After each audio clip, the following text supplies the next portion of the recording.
Hi, we're live and direct today with longtime Pittsburgh musician Danny Rectenwald. Danny, thanks for coming by. Hey, Joey, good to see you. Always good to see you too, and I love to see you with a guitar in your hands. Thanks. So why don't you start us off with a song? Sure.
Wow, we're live and direct today with Pittsburgh musician Danny Rectenwald. Danny, that is absolutely gorgeous. Thank you so much. A song called Canyon.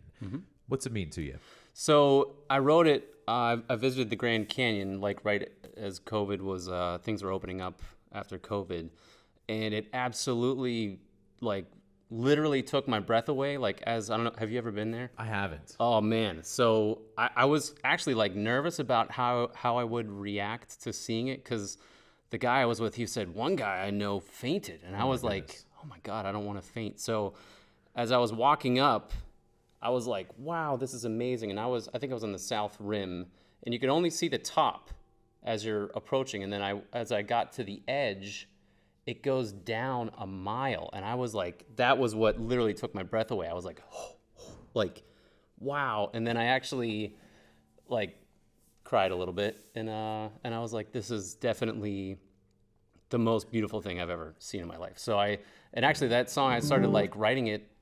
I wrote it really quickly. I just started writing it that day, and then took 3 or 4 days maybe to finish it. So that's my love letter to the Grand Canyon. Oh, as beautiful as it sounds, I got to say it was also really beautiful to watch. There's a lot of technique in what you do with a guitar. Can you talk a bit about your growth as a guitar player over the last couple of years? Because you've always been good. You know what I mean? And now it's just it's a whole other level here. Right. Thank you so much for saying that. I grew up, playing classical guitar and studied classical music and things like that, and then joined some bands and played guitar. So it allowed me to play multiple styles, and then even like playing mandolin and things like that. So, and then I've always sort of been a perfectionist with my guitar playing, and I never felt like good enough. Like I wasn't as good as these, touring classical guitar players. And I was eventually like, I don't actually even want to do that. So I started writing my own music, and I released an album in 2018. And then over these past years, it's like, this is, I want to make music that I love to play and also that I want to be making, instead of like striving for this, like, I don't know, I don't really care about being the best anymore. I just want to make music that I want to make, is really all it is. It sounds like music that you want to make, which I think is the best thing that you can do. Right. I agree. Yeah. And as I watch you play, I couldn't help but think of my own guitar lessons when I was a kid, and like how much I looked up to this guitar teacher, because it seems like they know everything. And you teach guitar too, right? I do. That's right. Yeah. So how does that kind of influence your own music or inform your own music? Because I think to be a guitar teacher, like, you have to be great, but you also have to know 30 different ways to do something in order to teach someone else. Right, exactly. So that actually, I think, allowed me to like come across multiple styles of guitar. Because like you might have a kid that comes in that is like, hey, my dad played me this like this Yes song, or like this, and I was like, oh, and actually I grew up with Yes. That might be a bad example, but anyways, like a maybe Leo Kottke or something like that, and it's like, oh, cool, this is an amazing style of music. So I always thought that like solo guitar playing was, just classical music, but that's not really a thing. So it and then also like teaching me, like I would have to learn like rock licks and things like that, and kind of allowed me to be a chameleon if I needed to be. And although it's like I constantly feel like I'm not as good as I could be on these other styles, and I've recently started focusing on just what I want to do. But yeah, teaching guitar, also I've changed from, telling kids like, or people like, do this the right way. It's like, do what you want to do. Because I spent a lot of time doing things I didn't really want to do, but because like there's no one right way to play the guitar, even though I'm set up with this crazy, contraptions and things like that. Well, hey, now that we have a real guitar teacher, guitar player saying that on tape, right. I'm going to send it to my guitar teacher. All right, do it. Like, listen, Danny said. Yeah. We're live today with Danny Rectenwald, and we're going to talk a bit more about some other projects that he's working on. But Danny, I would love to hear another instrumental if you don't mind. Sure. Yeah, this is called Play.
It's Danny Rectenwald, live and direct here at WYEP. Absolutely stunning. Danny, are you now or have you ever been a nail biter?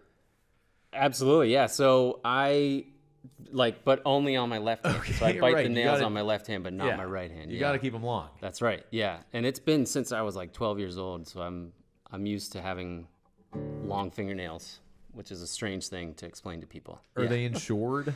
Right. My nails are, they should be, because be. Actually, it's like even like being somewhere like this, like, you know, going to the bathroom, opening a door like 1 minute before could break a nail, and it's like, oh my God, what am I going to do now? So I'm pretty careful about the nails. It's really silly. Yeah. It sounds incredible. No, I mean, it may sound silly, but it's not, because it is an important part of your craft when you play the guitar like that. So I want to learn a bit more about writing instrumental music. Like, how much more challenging or less challenging is it to write an instrumental piece versus a traditional pop song with lyrics? Yeah, that's great. So until I started writing like pop songs with lyrics, or trying to and writing music like that, I feel like writing instrumental music was so daunting and challenging, because like you could do anything you want. Like you don't have to follow verse, chorus, bridge, you know what I mean? You can do anything you want. So for a long time it was paralyzing to me, like, you know, to think like, well, I can't write this stuff. Like I can't write like Bach or Mozart, you know, because they were at the forefront of, you know, like inventing these things. And so once I started kind of studying, you know, good songwriters and things like that, I was able to use that to make instrumental music that hopefully people wanted to hear. So I would have some sort of typical structures to songs, and even you can kind of hear like Americana in my music. So it's I kind of got it from that, like those styles. And then even learning about myself and who I am as a composer, it allows me now to have more freedom. And it's like, well, I can, you know, it's like where it's not so paralyzing to have all these options. So I hope that makes sense. Yeah. It does. It's a neat way to think about it. And it just kind of makes me think on the complete opposite end of the spectrum. Your name might not be well known to the general music consuming public here in Pittsburgh, but you spent a lot of time with the band Bastard Bearded Irishman. Right, yeah. And people have surely seen you on stage. Now, a band like that, you get for a party. Right. So talk about, you know, is it harder to write a party song or a serious song? That's great. I think it all depends. And it's the same thing where it's like, you know, we could do anything. We can make, you know, party music that like defies all party music that came before it. So it can be paralyzing, but it's like, all right, no, let's just keep it simple. Intro, verse, chorus, bridge, you know? And really a lot of my confidence as a songwriter and composer comes from my being, you know, working with Jim, the songwriter there, and working with a band of like, you know, punk rock musicians, which to me as like a classical guy coming in, I think they had a hard time like trusting me, because punk is, you know, and let's be anti everything or what, you know. Sure. And then I had to also, because I did go in there with class, I was like, we can't play these chords. This is not as Bach would have, you know, and it's like, that's not a thing, because I don't know, like music shouldn't have rules to it. So it opened me up to be more, you know, I guess, like open-minded about like certain things that are like, you know, things that are especially that are unexpected. So if it seems wrong, it's not wrong. Maybe it's unexpected or something. So, but it could be something that's useful. So that's kind of where I was able to really gain some confidence from writing songs with them and for them as well. But also seeing how other people do it. Like there are people who have no training with music that can write amazing music, you know, and that's like, that's what I think is so beautiful. You don't have to be classically trained to create music or to compose, you know? So that's kind of what I learned. It just sounds like 1,000 times better when you are. Right. That's exactly right. So all of that kind of brings us to what you've been up to recently. Sure, yeah. So recently we did this project where we had Pittsburgh musicians cover the Grateful Dead, and I reached out to Danny. He's like, of course I'll do one, and comes back and says, okay, this is called The Ohio. Right, yeah. So we got a new, what is this new project? Tell us a little bit about it. Yeah, so the Ohio it's a river here in Pittsburgh. I thought so. And so it's kind of named, it took its name after that because the Ohio, we live at the confluence of the Ohio, right? So so the Ohio River itself is not like a separate river, it's the combination of two rivers. So, and that's kind of the idea behind this was, I don't want it to just be me under my name, so I'm collaborating with other people, and I'm actually in the studio with Chet Vincent right now and Mike Speranzo. And then also, like I did, the song I did for you guys was it was the Grateful Dead thing and I had Lucas Bowman from the Common Heart. So it's going to be a changing cast of musicians, you know, and also I'm like collaborating, so it's, you know, taking two things that don't normally, you know, work together and then creating something new. And I want it to be like, there's not going to be, you know, I mean, there will be certain styles we can't play, I think, but I don't want it to be a genre specific thing.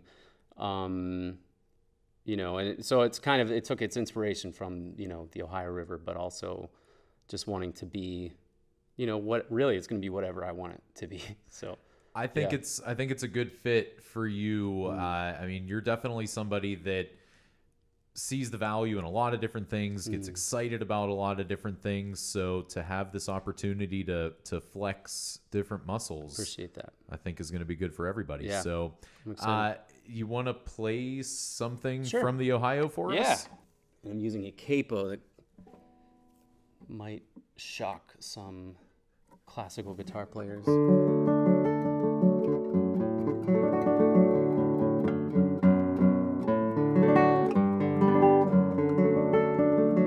So this is a song that I wrote that, again, I feel like it would be confusing if I released everything under my name. It's like people are going to expect this classical guitar stuff and then they hear me singing like folk songs and love songs or something, you know. So that's kind of, you know, also what the Ohio is about. And this is a song I wrote that like I got into meditation some years back, and it really did sort of change my life in many ways, but just allowed me to be more present to my life and also try to be more balanced in the way I treat my body and other people as well, you know. So it really helped me. But this song too, it's more of a reminder to myself that if I'm getting busy in my life or busy even in my thoughts, if I'm just, you know, feel like my thoughts or my mind is going crazy with anxiety or whatever, it's kind of a reminder to like slow down and, you know, really you can pay attention to your life and enjoy it more just by paying attention to it too. So that's what this is about.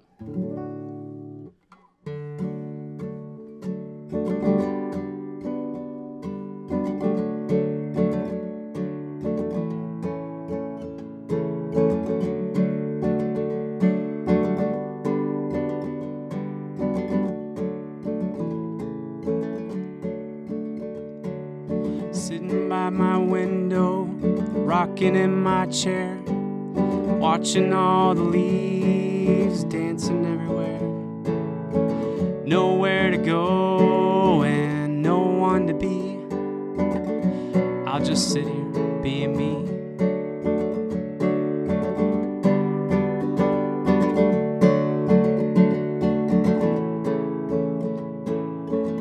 Seasons they change, yeah, day turns to night. As hard as it seems, I know I'll be alright. There's more to this world than I can see. And what I am is all I need. I'll just sit here being me. Slow down, my friend. Where does your mind go to then? There's no time like wasting time. And just sitting to me sounds fine. Don't need no more, and yeah, I could have less. Got what I got, damn sure I'm blessed. Sometimes I feel there's someone I gotta be. How could I be anything but me? It's enough for me just to be here. They say the harshest wind makes the strongest tree, so it goes with our hearts now and then. And there's something here that's holding me. What it is, it's better left unsaid. Slow down, my friend. Where does your mind go to then? There's no time like wasting time. And just sitting to me sounds fine. Yeah, just sitting to me sounds fine. Yeah, just sitting to me sounds fine. It's Danny Rectenwald, aka The Ohio, here on WYEP. Some brand new music from a new project. Danny, are you thinking ahead to the next album yet? Because if so, I have a couple of great ideas for titles for you. Do you want to hear them or no? I would love to hear these ideas. Okay, yeah. I'm thinking maybe Get to the Point. Get to the point. Yes. And if you don't like that one, then the only other one I got is Locks and Dan. Locks and Dan. You know what I could do? I should get, I could get a musician named Dan to join me. Locks and Dans. Locks and Dans. Yeah, that could work. All right. I love it, man. Those are great. I will definitely keep those in mind. Yeah, I'm sure you will. I'll give you credit too on the hope album so. for sure. Danny, thanks so much for coming by Of course. today. Yeah. Love the new music, and I can't wait to see you again. Yeah, thanks for having me, for sure.